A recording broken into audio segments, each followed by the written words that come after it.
at para kumain. Yes, all mga Jewish. Kasi yung price ko sa bahay is yung ganyan.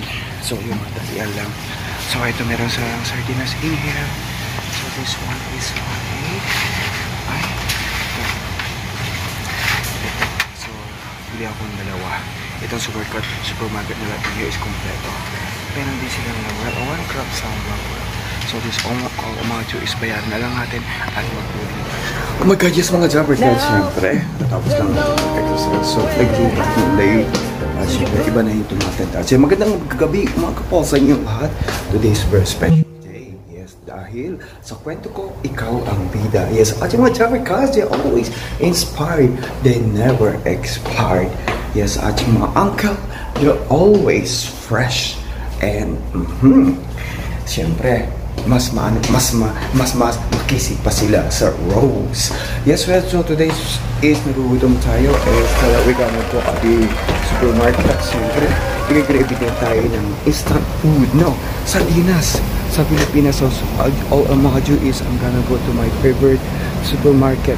Kasi nag-grab akong sardinas, mga kaibigan. So, meron silang sardinas doon. Yung kayang-kaya lang ng ating bulsa at pera. Kumusta ka bilang isang OFW? Well, right now is in here almost like 5 a.m. 5 hapon na, hindi a.m. Pag sinabing hapon, maliwanag. Pag umaga pala, it's the sun starting to rise. So this all mga we're gonna go in here. So kailangan natin bilisan, baka magalit yung mga truck left to the right. So punta na tayo dito sa loob. So meron silang mga product in here, Filipino product.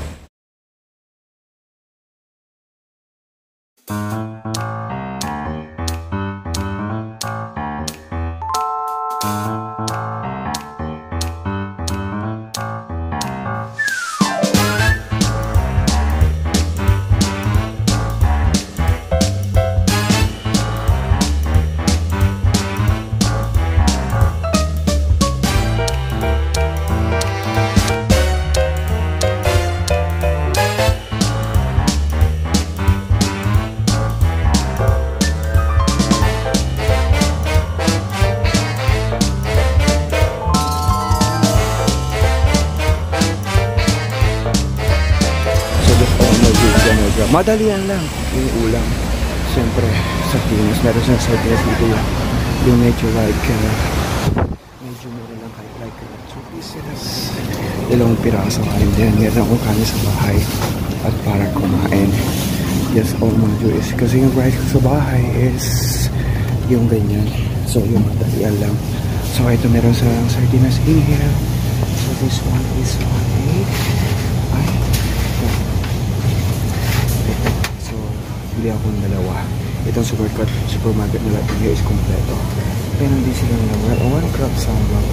So this all mga Jewish bayaran na lang natin at mag-uli na tayo sa bahay. Tapos na nga tayo na supermarket. Welcome kaibigan. And I put the 2 can of sardines inside my bag. Yes, para hindi ka na lang shopping. Parang namamasyal ka lang. Look, kung sa kabilang sa mga OFW, siyempre nagugutom tayo minsan.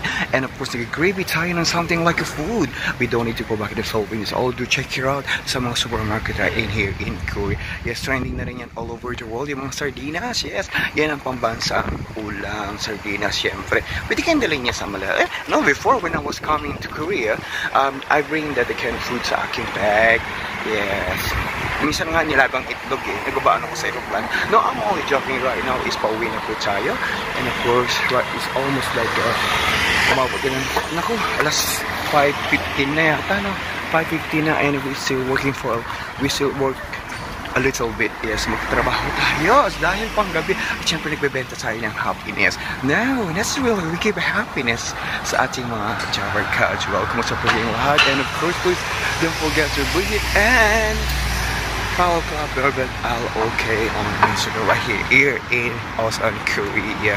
Yeah, so andito na ako sa malapit na ako sa Busan in Korea. No, hindi sa Busan. This one is the underpass. Madalas ako nagpapass in here. So this all we do is pauwi na tayo ng bahay. So we wondering what we gonna eat. So we don't have much time. And of course sardines, Philippine sardines na lang ang aking uulam. And because the sardines and fish is rich in protein, lalo na sa get cheese, lalo sa mga tikwana. nagustuhan natin, no? And of course, sa inyo pong sa ating mga Uncle and Fresh, and of course, ating mga auntie always fresh and sexy. So we're gonna wait still right there. So just call me Julius, we're gonna walk a little bit in here at para makapagkwentuhan at makapag-usap ako sa inyo. Bansang Korea is number 1 in mga Maxer, and of course, mga Android, ang kanilang pang beauty, ang mga kanilang pang paganda-ganda, number 1.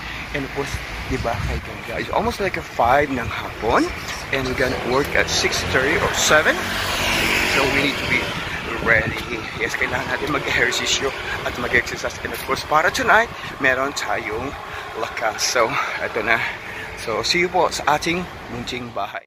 Well, eto na nga, eto na. Mga Java Kato ka dyan, I'm so excited. And of course, pag Filipino ka, eto, ang ulam natin for today is pambansang ulam. Yes, so, eto na. So, I have a rice. It's all I'm gonna do is, I put only in the microwave like a 2 minutes at para makakain na siya. Dahil lagi si Kuya Angel, lagi nagmamadali ang inyong lingkod. Ito, kaya na po tayo. I was so excited. My God, napakainit.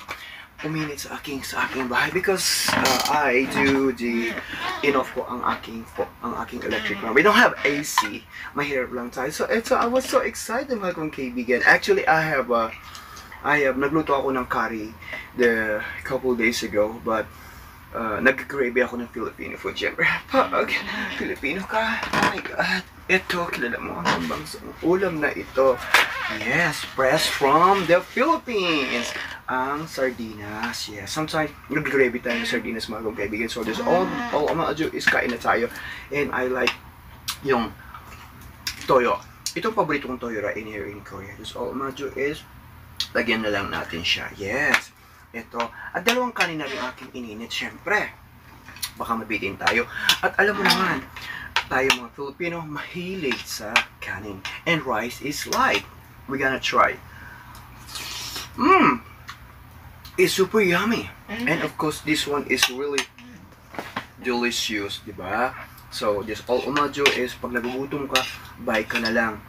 I bought this almost like 1,800 won, almost like $1.5. Medyo kamahalan nga siya dito sa Korea. Kasi ginawa pa ng passport yan, ng visa, and of course, at hindi dumaan yan sa backdoor. Yes. Dumaan yan talaga sa aeroplano. Yes. And of course, yes, at hindi yan nag-economic class, nag-business class pa ang sardinas. So, we're gonna try it. Oh my God. Ito ba so yummy. Really. And of course, kailangan natin ng maraming kanin talaga. And I wonder right now is marami siyang sauce. Kailangan talaga natin in here is maraming kanin. So that's all I'm gonna do is tambakan na lang natin ang kanin because I love rice. Diba? Yan. Para ka na rin hindi tayo pwede sumakbang. Yes. Right in here. So just all I'm gonna do is isang subo para sa ating mga auntie, always fresh and sexy. Mabuhay po ngayon sa ating mga OFW. They always inspired, never expired. Diba? So yummy. Ano yung toyo? Dapat may toyo talaga. Diba? Ididip ko lang siya ng ganoon. This one is not spicy. It's really good. Yung kanyang wala siyang alat at super lilamnam. Pag hinuli ata, ito is I think sa barko, lilinisin na and they have a manufacturer in there. So, okay. Kain na po tayo. Ito ang ating pananahalian at hapunan. Wala akong kimchi. Usually pag meron kang kimchi, okay siya. Wow, lamig ba talaga? Really. But we need, the most important is we need rice. Ay sarap, isang bite pa. And of course, after this one is maglas tayo ng konti at magtrabaho tayo. OFW, diba?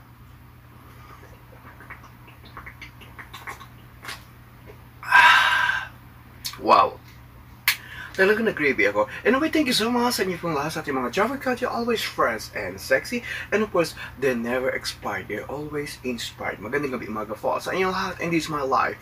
Thank you so much sa inyong lahat. For our way 300,000k, please do subscribe po my channel. Leave a comment down below para update ka sa aking bagong video. From here in Korea, paalam po sa inyong lahat. ang ating sardinas. Yes, nag-business class pa yan. Hindi yan dumakdaan sa babator. Pao po sa inyong lahat and have a nice day. At eto, isa pang subo pa. Kanyaman. Kanyaman talaga.